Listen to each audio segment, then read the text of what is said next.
wife was thrilled about the hot new neighbor. Turns out it was her ex. I caught them passing notes through the fence, so I sold our house to his crazy stalker ex-girlfriend. Now they're neighbors forever.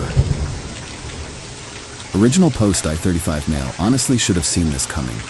My wife, 33, has been married to me for 6 years, together for 8. We bought our house in the suburbs 3 years ago. Standard middle-class neighborhood, white picket fences, the whole package. Last month, the house next door finally sold after sitting empty for almost a year. My wife was weirdly excited about it, like more excited than a normal person should be about neighbors they haven't even met yet. I hope it's a young couple, she kept saying. Someone we can be friends with. Moving day comes, I'm at work. Get home around 6 p.m. and she's practically bouncing. The new neighbor moved in. He seems really nice. Came over to introduce himself while you were gone. Cool. What's his name? She hesitated for like half a second. Didn't catch it, but he's really friendly. Red flag number 1. Who doesn't catch someone's name when they introduce themselves? That weekend, I'm in the backyard grilling. Our fence is one of those with gaps between the boards. Not huge gaps, but you can definitely see through them. I notice my wife keeps looking over at the neighbor's yard. Everything okay, I ask. What? Yeah, just checking out how they're setting up their patio. Looks nice. Then I hear it. A male voice from the other side. Hey, smells good over there. My wife literally giggles. Giggles. Like a teenager. Thanks. My husband's grilling. Lucky you. Something about her tone was off. Too friendly. Too familiar. Later that night, I'm taking the trash out around 10 p.m. It's dark. I see my wife's silhouette by the fence. She's standing there, and I swear she reaches through one of the gaps. Then she pulls her hand back with something white. A piece of paper. She didn't see me. Went back inside all casual like nothing happened. I stood there in the dark for a solid 5 minutes, just processing. No passing? Through the fence?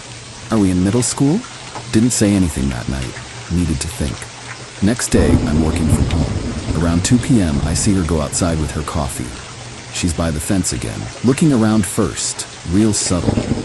Then she folds something small and slides it through the gap in the fence. That's when I decided to figure out who this neighbor actually was. Took me about 30 minutes of social media stalking. Found his Instagram through the neighborhood Facebook group where someone welcomed him. His name? Yeah, that name. The ex-boyfriend from her college years. The one she loved so much, but it just didn't work out. The one whose photo she kept in a box under our bed until I found it 2 years into our marriage. I sat there staring at his profile, recent posts about starting fresh and new beginnings, and excited for this next chapter. The house next door didn't just randomly go to him. This was planned. That night at dinner, I tested the waters. So, did you get the neighbor's name yet?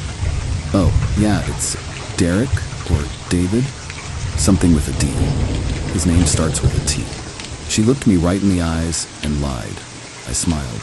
Cool. We should have him over for dinner sometime. Maybe. Let's wait till he's more settled. Translation: absolutely not. I spent the next week documenting everything. Took photos with timestamps every time she went to the fence. Found 3 more notes being passed. Even managed to retrieve one that fell on our side. Just said, tomorrow at 3, with a heart drawn at the bottom. A heart. Called my buddy from law school. He's a real estate attorney now. Asked him about selling a house quickly, what my options were. Why the rush? He asked. Need a change of scenery. How fast could I move if I priced it right? In this market, house like yours. Price at $10K under value, you'll have offers in 48 hours. What if my wife doesn't want to sell? Both names on the deed, yeah. Then it's complicated. You'd need her signature, unless you have grounds for... Thanks, man. I'll think about it. That weekend, I made my move.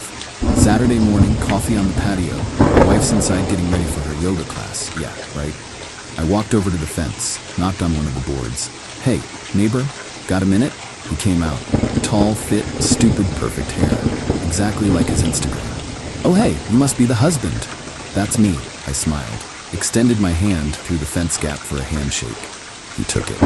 Nice to finally meet you, man. Your wife's been really welcoming. I bet she has. So I gotta ask, you know each other from before, right? His face went white. What? You and my wife. College sweethearts, if I remember the story right? He actually stammered. I... we... It was a long time ago. Must be quite the coincidence. Her ex-boyfriend just happening to buy the house next door. Look, man, I didn't know she lived here when I... Save it. I kept smiling. Just wanted to make sure we're all on the same page. Transparency and all that. I walked back inside. My wife was coming down the stairs. Who were you talking to? Our neighbor? Had a nice chat? Small world, huh? Your ex-boyfriend living right next door. She froze on the bottom step. What? Yeah, funny story. I recognized him from your old photos. The ones you said you threw away, but actually just moved to the garage. I can't explain. I'm sure you can. But here's the thing. I don't actually care about the explanation. I care about the notes. What notes? Too defensive, too fast. The ones you've been passing through the fence like you're 16. Found one yesterday. Tomorrow at 3 with a little heart. Very cute. She went from pale to red. You're spying on me? In my own backyard? Yeah, guilty. Called documented, actually. Nothing's happened. We're just talking. Cool. Then you won't mind if we put the house up for sale. Fresh start somewhere new. What? No. I love this house. Weird, because you seem to love it a lot more after he moved in next door. The fight lasted 3 hours. Lots of, you're being paranoid, and you don't trust me, and he's just a friend from the past. Zero acknowledgement of the lying, the note passing, the sneaking around. Finally I said, here's the deal. We sell, or I get a lawyer, and we figure out why you're secretly communicating with your ex-boyfriend behind my back. Your call. She didn't call my bluff. Update 1.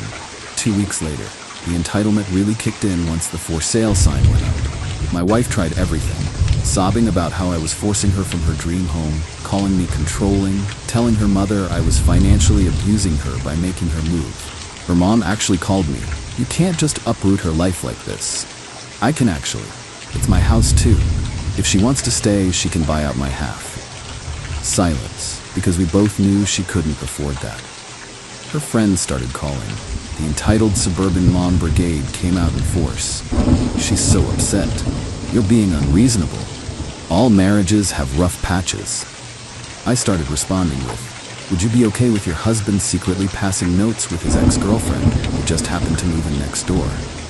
That shut most of them up. But here's where it gets good. I was handling the sale logistics. My wife couldn't deal with it. Translation, was sulking. The realtor said we'd have multiple offers by the end of the week. Wednesday afternoon, I'm reviewing offers on my laptop. There are 6, all solid. 3 above asking price even. Then I get a call from an unknown number. Hello? Hi, is this about the house on Oakwood Drive? Female voice, younger sounding. Who's asking? My name's Ashley. I saw your listing. I'm very interested.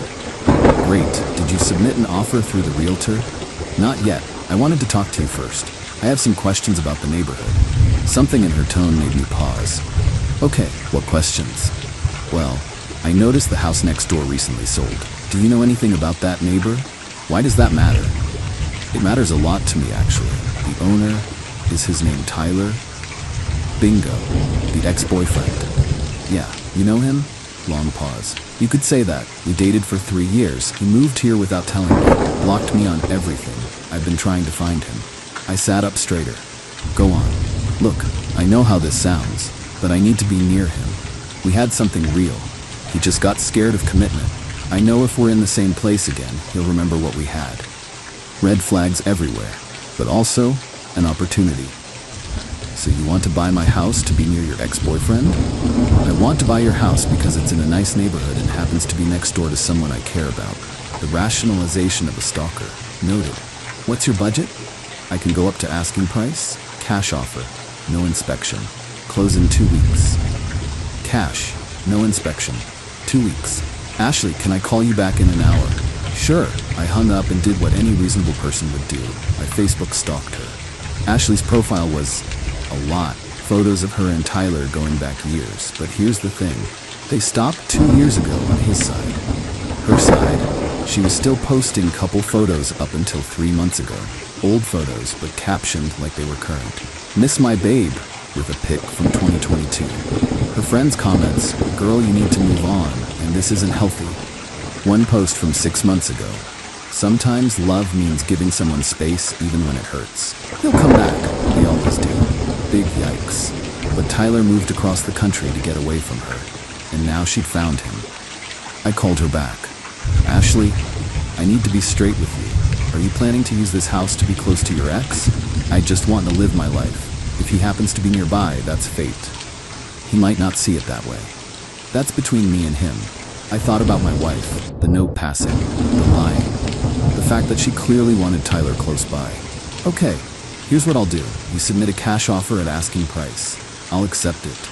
But you need to know, my wife is friends with Tyler. They're close. You'll probably see them together. Oh, her voice got cold. How close? They're neighbors. What do you think? I see. Pause. My offer stands. Great, I'll tell my realtor to expect it. That night, I told my wife we had an offer. Already? From who? Cash buyer. Wants to close fast. It's a good offer. What about the other offers? This one's cleaner. No inspection contingencies. She sulked but signed the paperwork. Didn't even ask who the buyer was. Tyler knocked on the door 2 days later. I answered. Hey man, can we talk? Sure. Is it true you're selling to some woman named Ashley? Oh, he knew. Yep, cash offer. Good deal. Dude, that's my ex. She's insane. You can't sell to her. Why not? She stalked me. That's why I moved here. You're literally putting her right next door to me. Huh, weird coincidence. This isn't funny. She's gonna make my life hell. Maybe you should move then. I just bought this place. Yeah, must be rough when someone you want distance from ends up right next to you. Really sucks, doesn't it? He stared at me, understanding dawning. You're doing this on purpose. I'm selling my house to someone who made a legitimate cash offer. What they do after that isn't my problem.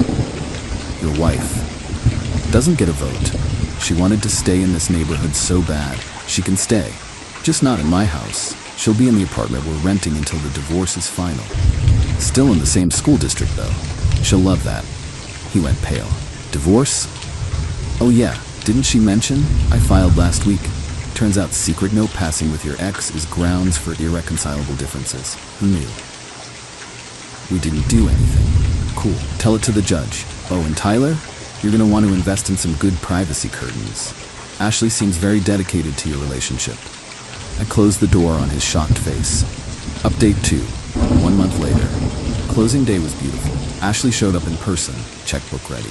My wife refused to attend, so her lawyer had power of attorney for the signing. Ashley was exactly what I expected. Mid-20s, Instagram baddie aesthetic, talked about manifesting and the universe bringing people together.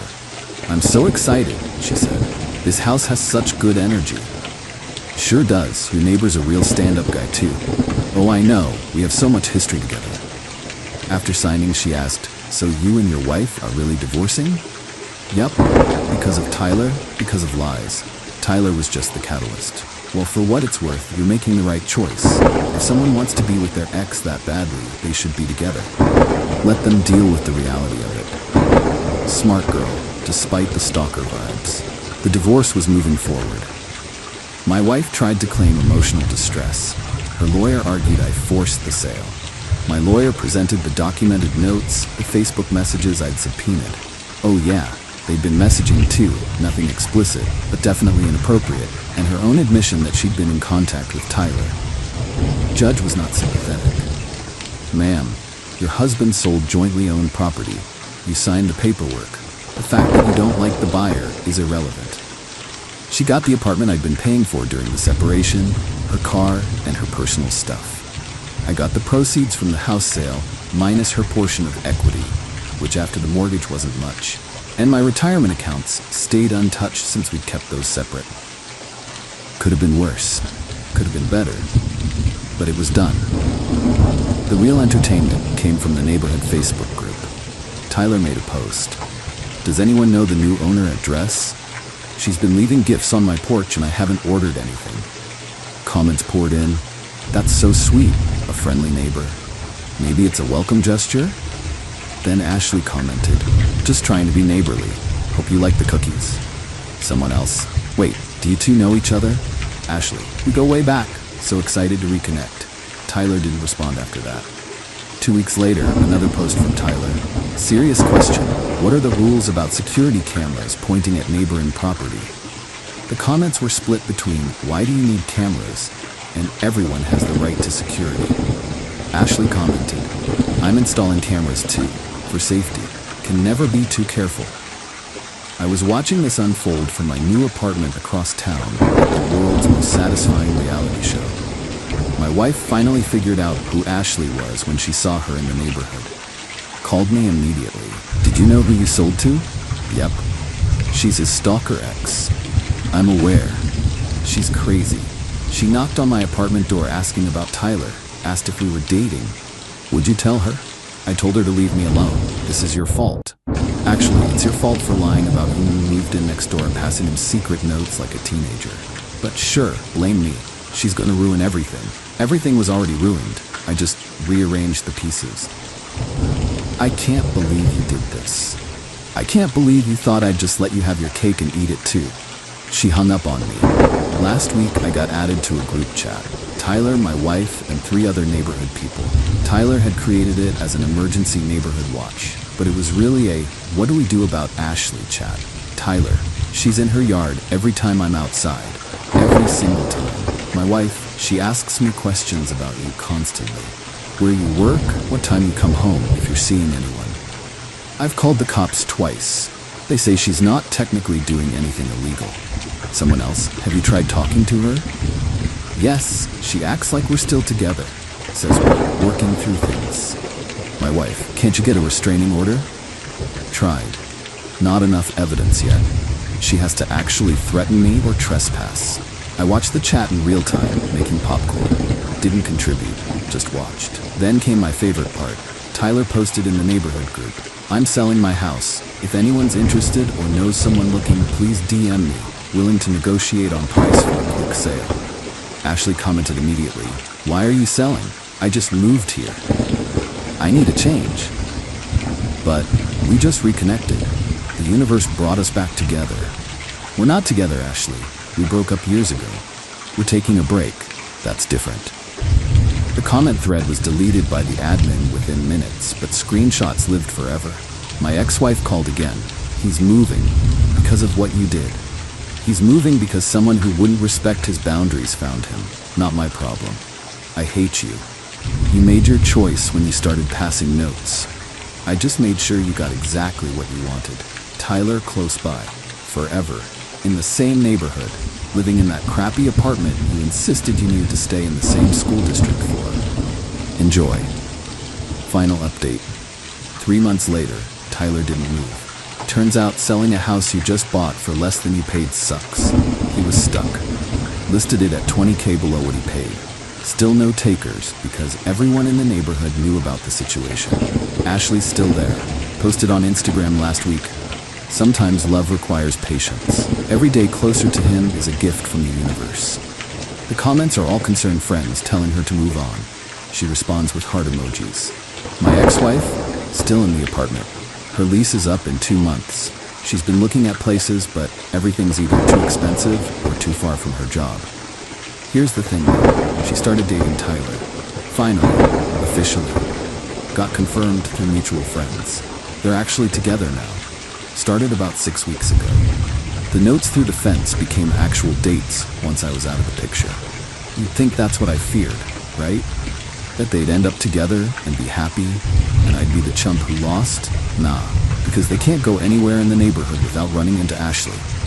Coffee shop, Ashley's there. Grocery store, Ashley's there. They tried going to a restaurant 2 towns over. Ashley posted an Instagram story at the same restaurant 30 minutes later. Tyler's gained weight from stress, visible even in his Facebook photos, dark circles under his eyes. My ex-wife looks exhausted in the photos she's tagged in. They can't hold hands outside without Ashley watching from her window. Can't sit on his porch without her coming out to hers. Can't have friends over without Ashley introducing herself and staying too long. Tyler filed for a restraining order 2 weeks ago. It got denied. Ashley's lawyer argued she's just living her life in her own home, and if they happen to be in the same places, that's coincidence. Judge agreed. My ex-wife tried to file harassment charges. Also denied. They're trapped. Both of them. In the neighborhood she insisted we stay in. With the ex-boyfriend she insisted was just a friend. Being watched constantly by someone who loves him exactly as obsessively as my ex-wife wanted him, just directed at the wrong person. As for me, I'm good. Not great, not terrible, just good. Rented a nice one-bedroom downtown, shorter commute to work. Started taking a pottery class. I know sounds dumb, but it's actually relaxing. Went on a few dates through apps. Nothing serious yet, but I'm not rushing. The divorce finalized last month. My ex got her share of the house proceeds, about $40K after the mortgage, fees, and my lawyer's costs. She's already spent most of it on credit cards she ran up during the marriage that I didn't know about. Her problem now. I kept my retirement accounts, my car, and most importantly, my dignity. My buddy asked me last week if I regretted it. The whole thing. Selling to Ashley specifically. Honestly, no. Because here's what my ex-wife doesn't get. I didn't do this out of revenge. I did it because she made a choice. She chose to lie, to sneak around, to prioritize her ex over our marriage. I just made sure she had to live with that choice. Fully. Completely. Without the safety net of me funding her life while she explored her options. She wanted Tyler close, she got him. Right there. Every day. With all the complications that come with it. She wanted to stay in that neighborhood? She got that too. An apartment she can barely afford, watching the house we built together belong to someone else. And Tyler? He thought he could move next to his ex's wife, rekindle something, and face zero consequences. Now he gets to understand what it feels like when someone won't leave you alone. When someone doesn't respect boundaries. When you can't escape. The notes through the fence stopped, by the way. Ashley installed a camera pointing right at it. Last thing, my ex-mother-in-law called last month. She'd heard about Tyler and Ashley. You did this on purpose, didn't you? I sold my house. What happened after that is between them and their choices. You've ruined my daughter's life. No, ma'am. Your daughter ruined her own life. I just stopped protecting her from the consequences. She hung up, got a message last week from Tyler through Facebook. I'd never blocked him. I know you did this on purpose, man. I just want you to know. I get it now. What you were trying to show us. And you were right. I left it on read. They made their choices. I made mine. The difference is I can sleep at night. And honestly, that's enough. Edit. Since people keep asking, yes, this is 100% legal. I sold my house to a legitimate buyer with cash. What they do after closing isn't my responsibility. No, I don't feel bad for Tyler. He knew she was married and moved in next door anyway. No, I don't feel bad for my ex. She made her choice every time she passed a note, sent a message, or lied to my face. Yes, Ashley might be unhinged, but she's also their problem now, not mine. The pottery class is actually pretty fun. Made a bowl last week that only slightly wobbles.